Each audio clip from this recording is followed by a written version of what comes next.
सच के साथ। नमस्कार, सिटी वाराणसी लाइव में आपका स्वागत है। मैं हूं सौम्या चौरसिया। चलिए अब तक की हेडलाइंस पर डालते हैं एक नजर।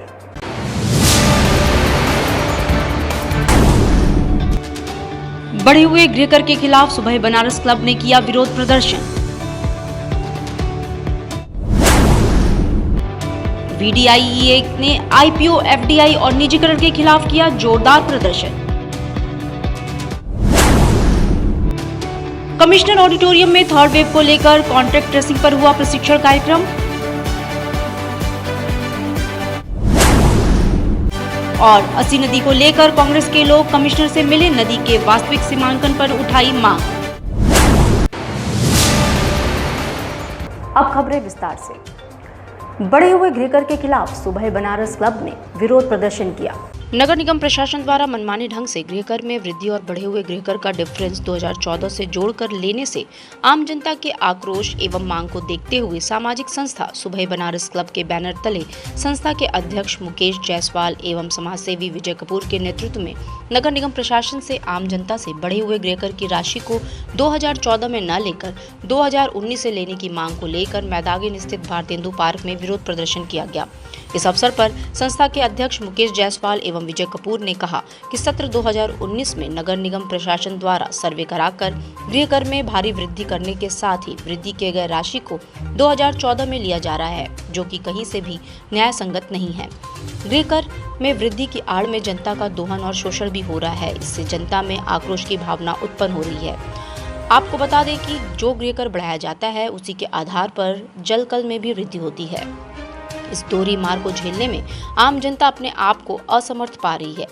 लगातार गृहकर जमा करने के बाद भी 2014 से बढ़े हुए दर पर गृहकर जमा करने का फरमान आ जाने से गृह मालिक व व्यावसायिक प्रतिष्ठान के अधिष्ठाता परेशान व हैरान हैं।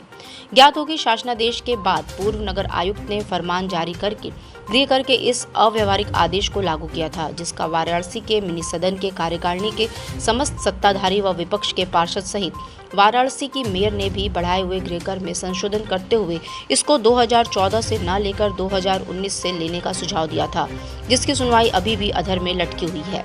नगर निगम प्रशासन द्वारा 2019 में सर्वे कराकर जो है आवासीय और कमर्शियल गृहकर में वृद्धि किया गया है, जो कि जिसका कि डिफरेंस जो है 2014 से लिया जा रहा है।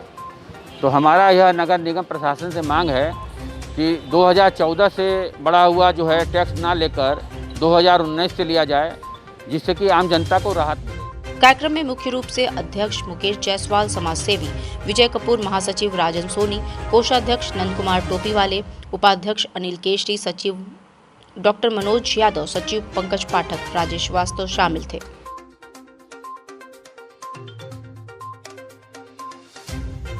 वाराणसी पहुंचे सूर्य प्रताप शाही ने प्रेस वार्ता के दौरान कहा कि योगी सरकार में किसानों की आय दुगनी हुई है। उत्तर प्रदेश के किसान अब सुदृढ़ और आत्मनिर्भर बनने के साथ ही साथ योगी सरकार के कुशल नेतृत्व में अपनी आय दोगुनी करने की ओर अग्रसर है। बुधवार को सर्किट हाउस में आयोजित एक पत्रकार वार्ता के दौरान प्रदेश सरकार में कृषि मंत्री ने बताया कि पूर्व सरकारों की तुलना में वर्तमान सरकार किसानों का हित देख रही है, जिसका परिणाम रबी और खरीफ की फसलों की रिकॉर्ड खरीदारी करने के साथ बिना बिचौलियों के ही सीधे किसान के खाते में पैसा भेजा जा रहा है। प्रदेश के बॉर्डर में बैठे हैं किसानों को लेकर बताया कि कुछ लोग जो मुद्दों से भटके हैं वही लोग वहां बैठे हैं। इतना ही नहीं, उन्होंने पूर्व की सरकारों पर आरोप लगाते हुए बताया कि 1 क्विंटल गन्ने के दाम का मूल्य 3 किश्तों में देते थे। ऐसी सरकार कभी किसान हितैषी हो ही नहीं सकती थी। उत्तर प्रदेश में होने वाले आगामी विधानसभा चुनाव को लेकर बताया कि आने वाले चुनाव में बीजेपी स्पष्ट बहुमत के साथ दोबारा फिर से सरकार में वापस आ रही है। बॉर्डर पर कुछ लोग यदि बैठ जाएं, जो लोग गलत तथ्यों के आधार पर भ्रांतियां पैदा करके देश को गुमराह करना चाहते हैं, जो संसद के भीतर बहस नहीं करना चाहते, बार बार 11 बार वार्ता भारत सरकार ने ऐसे लोगों से किया, जिनसे बार बार इस बात को पूछा कि जो कमियां हैं हम उसको ठीक करने के लिए तैयार हैं, और वो कमियां बताने के लिए तैयार नहीं हैं, और जिद ये है कि कानून को निरस्त कर दिया जाए। तो बिना तर्कपूर्ण तरीके से बातचीत किए हुए किसी समस्या का समाधान नहीं है, और ये उसकी मंशा जाहिर करती है कि किसानों का हित करना ये उनके पीछे छिपा नहीं है, वो सिर्फ राजनीति करना चाहते हैं और इसके नाते किसानों को गुमराह कर रहे हैं। यदि वो सचमुच में किसानों के हितैषी होते तो इन तीनों कानूनों पर पिछले सत्र में भी और इस सत्र में भी बहस करके जो कमियां थी उनको सामने रखते और भारत सरकार, आदरणीय प्रधानमंत्री मोदी जी और हमारे कृषि मंत्री भारत सरकार नरेंद्र सिंह तोमर जी बराबर इस बात को कहते रहे हैं कि जहाँ पर भी कमी होगी हम उसको ठीक करेंगे। और उन भ्रांतियों को तोड़ने का काम जो मैंने बताया कि रिकॉर्ड MSP पर खरीदारी पिछले 4 साल में योगी आदित्यनाथ जी की सरकार ने किया है, हर साल किया है। 2017-18 में भी किया था, 18-19 में भी किया है, 20-21 में किया, तब हमने रिकॉर्ड बनाए हैं। उन लोगों को जब सत्ता के भीतर मौका था तो मैंने अखिलेश यादव के आंकड़े रखे कि MSP पर कितना खरीदारी किया। तो यदि वो किसानों के हितैषी होते तो अपने ज़माने में वो बेहतर खरीदारी करा करके किसानों को अच्छी कीमत देने में सफल हुए होते।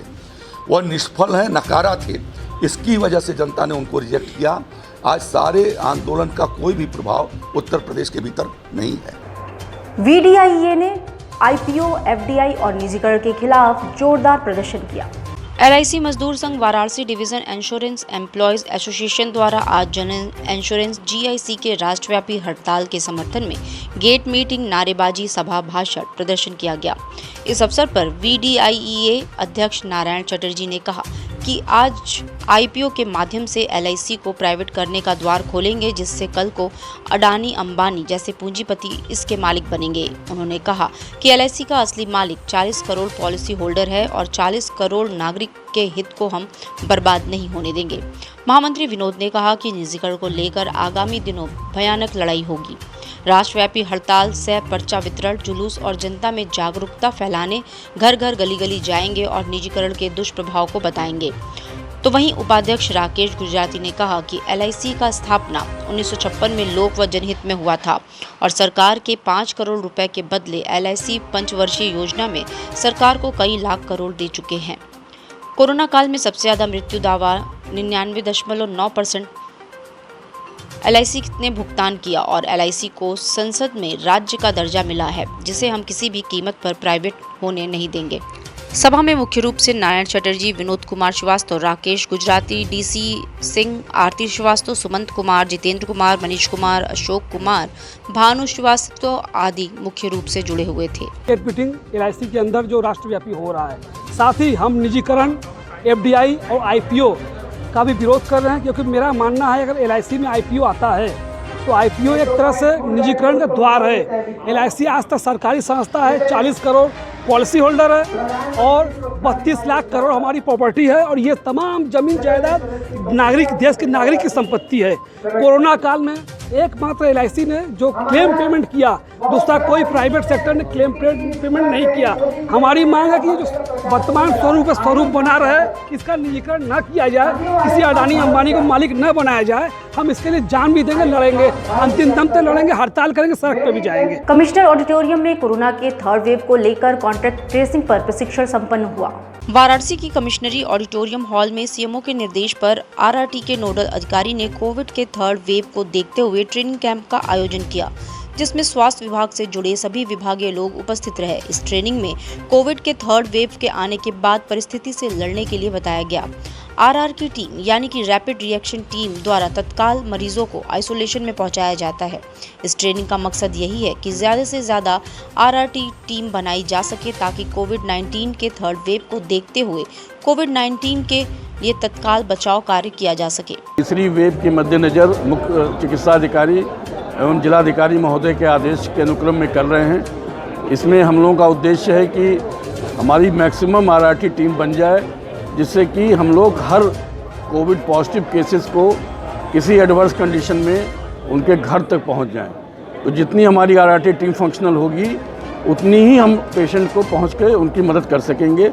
और ये उन्हीं का लिए ट्रेनिंग प्रोग्राम था। यहाँ 300 लोगों की ट्रेनिंग दी जा रही है। ये 300 लोग RRT नोडल के रूप में कार्य करेंगे और हमारे पास 300 RRT टीम रहेगी, जिससे कि हम 10 से 15 ही हमको पर टीम केसेस रहेंगे देखने के लिए और हम अच्छे से उनकी देखभाल कर सकेंगे। उत्तर प्रदेश शिक्षा सेवा चयन आयोग के चेयरमैन पहुंचे काशी। प्रेस वार्ता के दौरान उन्होंने आगामी टीजीटी परीक्षा की जानकारी को किया साझा। उत्तर प्रदेश शिक्षा सेवा चयन आयोग के chairman retired IAS Viresh Kumar ने आज सर्किट हाउस में आयोजित पत्रकार वार्ता के दौरान आगामी दिनों में आयोजित होने वाली टीजीटी परीक्षा तैयारियों के संदर्भ में विस्तार से जानकारी दी और साथ ही यह भी बताया कि परीक्षा के दौरान किसी भी प्रकार की नकल या फिर फर्जीवाड़े में पकड़े गए लोगों के खिलाफ सख्त से सख्त कार्रवाई करेंगे। साथ ही उन्होंने प्रदेश भर में आयोजित होने वाली परीक्षा के बारे में विधिवत विस्तार से जानकारी भी दी।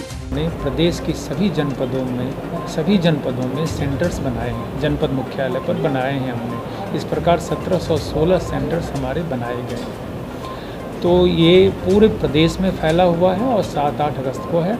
हम कटिबद्ध हैं कि ये परीक्षा जो है निष्पक्ष, नकलविहीन होनी चाहिए और किसी प्रकार की कोई भी गड़बड़ी बर्दाश्त नहीं की जाएगी। सब पूरी मुकम्मल व्यवस्था की गई है और जो गलत करने वाले लोग हैं उनको ऐसी सज़ा मिलेगी जो ये याद करेंगे और ज़िंदगी भर के लिए दीवार हो जाएंगे सभी परीक्षाओं से। ये हमारा मत है, क्योंकि मैं मानता हूँ कि इस प्रकार की गलत गतिविधियाँ करके लोग मेरिट की हत्या करते हैं, योग्यता की हत्या करते हैं, जो किसी भी कीमत पर बर्दाश्त नहीं किया जाएगा। न केवल उनके खिलाफ कानूनी कार्रवाई की जाएगी वरन अन्य संस्थाओं से और मैं अपनी संस्थाओं से लाइफ लॉन्ग उनको डिबार कर दूंगा। तो इस प्रकार से वो इस बात को समझ लें कि ये जिस तरह की किसी के बदले अगर कोई एग्ज़ाम में बैठने का प्रयत्न करेंगे या नकल करने की कोशिश करेंगे तो ये वो कामयाब नहीं होंगे और उनको बहुत अच्छी तरह से दंडित किया। अस्सी नदी को लेकर कांग्रेस के लोग कमिश्नर से मुलाकात किए। वहीं इस दौरान नदी के वास्तविक सीमांकन की अपनी मांग भी उठाई। अस्सी नदी के उद्गम स्थल में अंतिम छोर तक वास्तविक सीमांकन कराने के संदर्भ व अनियमित रूप से प्रशासन द्वारा भवनों को तोड़े जाने के विरोध में आज दिनांक 4 अगस्त को महानगर कांग्रेस कमेटी वाराणसी का एक प्रतिनिधिमंडल पीड़ित परिवार सहित मंडलायुक्त दीपक अग्रवाल से मुलाकात किया व मांग पत्र सौंपा गया। इस प्रतिनिधिमंडल के नेतृत्व कर रहे महानगर कांग्रेस कमेटी के अध्यक्ष राघवेंद्र चौबे ने कहा कि अस्सी नदी के वास्तविक सीमांकन होना चाहिए।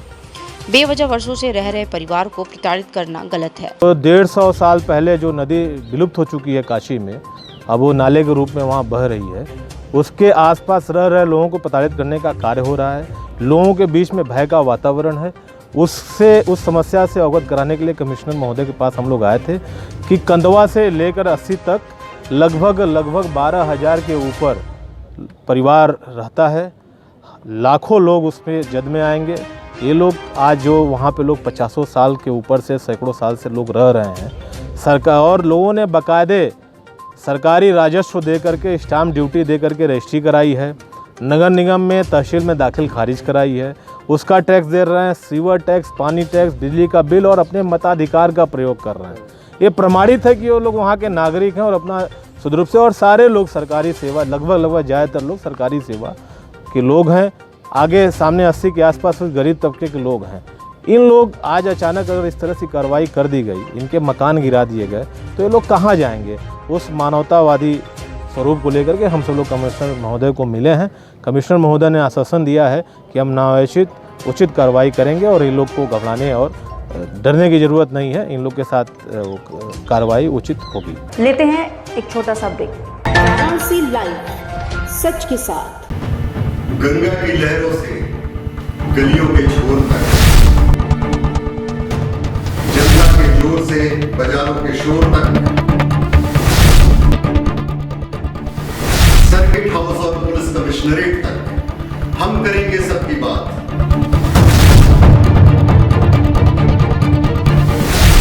देखिए मेरे साथ बनारस की बात।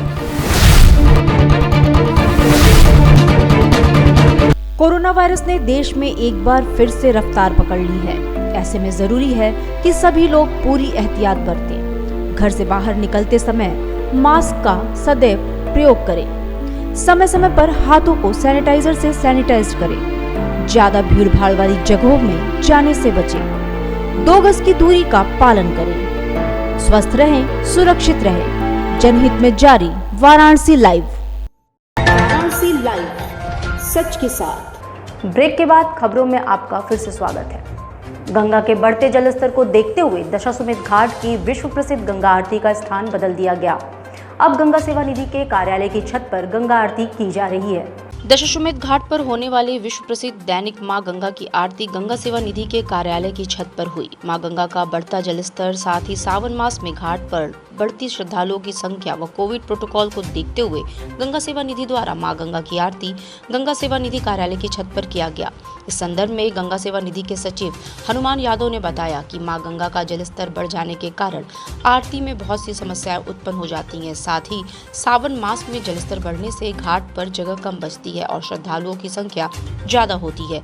साथ ही कोविड-19 को ध्यान में रखते हुए मां गंगा की आरती छत पर करने का निर्णय लिया गया है। जल स्तर जो है बढ़ता जा रहा है और कोविड को देखते हुए बहुत सारा भीड़ हो रहा है। सावन का महीना है, इसलिए हम लोग गंगा आरती गंगा सेवा निधि कार्यालय के ऊपर छत पे कर रहे हैं। गोवर्धन पूजा समिति के पदाधिकारियों का सम्मान किया गया। वहीं इस बार गोवर्धन शोभा यात्रा सीमित लोगों के साथ निकालने की बात भी कही।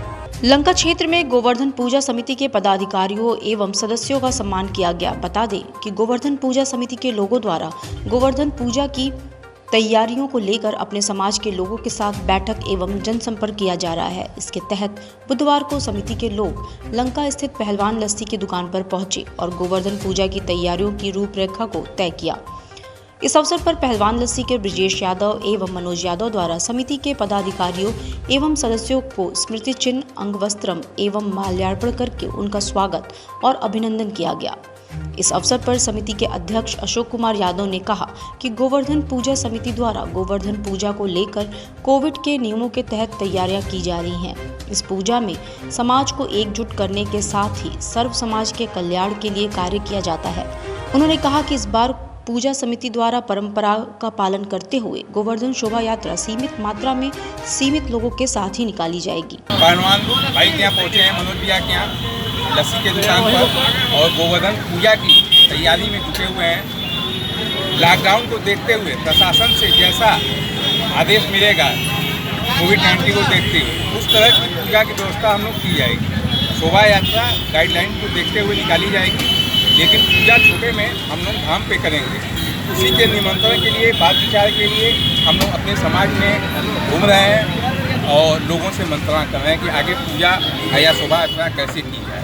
ये पहलवान भाई के यहाँ हम लोग आए थे और इन्होंने हम लोगों का बड़ा जोरदार स्वागत किया। इसके लिए बहुत बहुत धन्यवाद। क्या प्रोग्राम करने जाना है, किस तारीख को होगा? गोवर्धन पूजा दीपावली के दूसरे दिन 5 नवंबर को होना निश्चित है, क्योंकि हर साल पूजा इसी क्रम में होती रही है। दीपावली के दूसरे दिन पूजा तो होगी, शोभा यात्रा एक बहुत बड़ी हम लोगों की निकलती है। उसके लिए कोविड को देखते हुए प्रशासन की जो गाइडलाइन होगी उसका हम लोग पालन।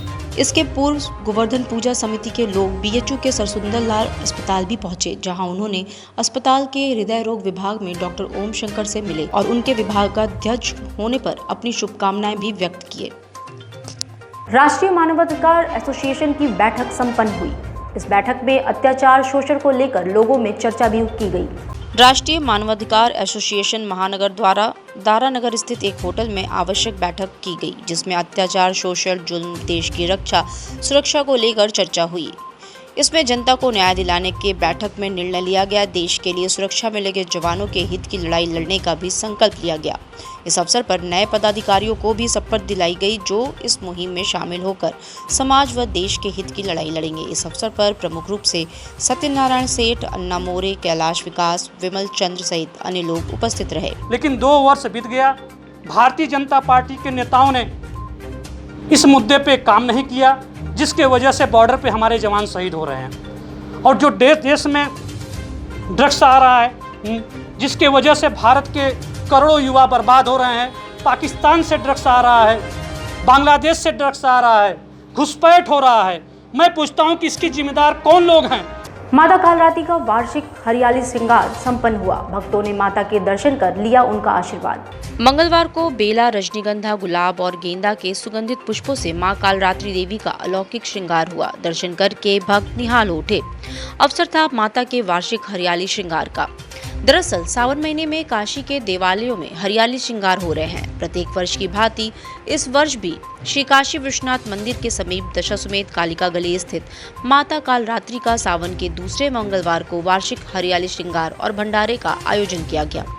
इस दौरान मंदिर परिसर के साथ मां के गर्भगृह को कामिनी के पत्ते, विभिन्न प्रकार के पुष्प मालाओं, रंग बिरंगे विद्युत झालरों और फलों से सजाया गया था। माता का भोर में गंगा जल से स्नान कराकर नूतन वस्त्र धारण कराया गया। तरह तरह के फूलों से मां का भव्य श्रृंगार किया गया। मां की भव्य आरती की गई। मां की इस भव्य झांकी को देखते ही भक्तों की भीड़ लग उठी। संध्या में पुनः माता का पंचामृत स्नान करा के नूतन वस्त्र धारण कराया गया। विभिन्न प्रकार के सुगंधित पुष्पों से भव्य श्रृंगार किया गया। नवरत्न जड़ित हार, नथिया, मांगटीका और झुमका पहनाया गया। मंदिर परिसर में मौजूद नील सरस्वती का भी भव्य हिम श्रृंगार किया गया। 8 बजे माता की महाआरती महंत रविंद्र नारायण तिवारी ने की। सोशल डिस्टेंसिंग के साथ कोरोना गाइडलाइन का पालन करते हुए भक्त माता के दर्शन कर रहे थे। रात्रि कपाट बंद होने तक दर्शन पूजन का सिलसिला अनवरत चलता रहा। वहीं भंडारे में भक्तों ने प्रसाद भी ग्रहण किया। वर्ष विशेष किया गया है कि सभी भक्तों का कष्ट दूर हो और ये जो कोरोना रूपी महामारी आया है, भगवती उसका जो है समन करें। इस उद्देश्य से जो है महंत जी की तरफ से, पूरे भक्तों की तरफ से बसंत पूजा भी किया गया है। भगवती का विशेष आराधना किया जा रहा है कि ये जो महामारी आया है जल्दी से जल्दी भगवती को दूर करें। जो कामाख्या स्थित बटुक भैरव का हरियाली श्रृंगार और स्थापना दिवस संपन्न हुआ। सावन के दूसरे मंगलवार को कामाख्या स्थित बटुक भैरव का भव्य हरियाली श्रृंगार कर स्थापना दिवस मनाया गया। इस अवसर पर मंदिर प्रांगण को 1100 गंडा व 1.25 मन बेला के फूलों से भव्य ढंग से सजाया गया। इस दौरान बाबा बटुक भैरव के दिव्य झांकी के दर्शन हेतु श्रद्धालुओं की भारी भीड़ उमड़ी। शाम को बाबा की भव्य आरती की गई। शिव की नगरी में बाल स्वरूप में विराजने वाले बाल बटुक भैरव की महिमा जग जाहिर है। मान्यता है कि एक बार प्रसन्न हो जाने पर बाबा बटुक भैरव मनुष्य के सारे दुख दर्द दूर कर देते हैं। मंदिर के महंत जितेंद्र पुरी के अनुसार सावन के दूसरे मंगलवार के श्रृंगार के बाद बाबा को शयन कराया जाता है, जो वर्ष में सिर्फ एक बार ही होता है। शयन के दूसरे दिन बाबा का मदिरा स्नान कराया जाता है, जिससे मानव कल्याण होता है। बाबा का स्थापना दिवस है। श्रावण मास के दूसरे मंगलवार को श्रावण का बाबा का हरियाली श्रृंगार होता है और ये श्रृंगार में बाबा साल में एक ही दिन ऐसा दिन है जो बाबा का विशेष, जो बाबा का गंडा होता है, गंडे से और बेला से 1.25 लाख गंडा और 1.25 मन मतलब 1100 किलो बेला के माला से बाबा का विशेष सालाना ये श्रृंगार है। और ये वार्षिक श्रृंगार का सबसे बड़ा महत्व है कि वर्ष में एक दिन बाबा का शयन लगता है और ये शयन होने के बाद कल बाबा को मदिरा से स्नान करा के बाबा को जगाया जाता है, जिससे मानव का कल्याण करे प्रभु। इसी के साथ खबरों का सिलसिला यहीं पर समाप्त होता है। कल फिर मिलेंगे, तब तक के लिए नमस्कार।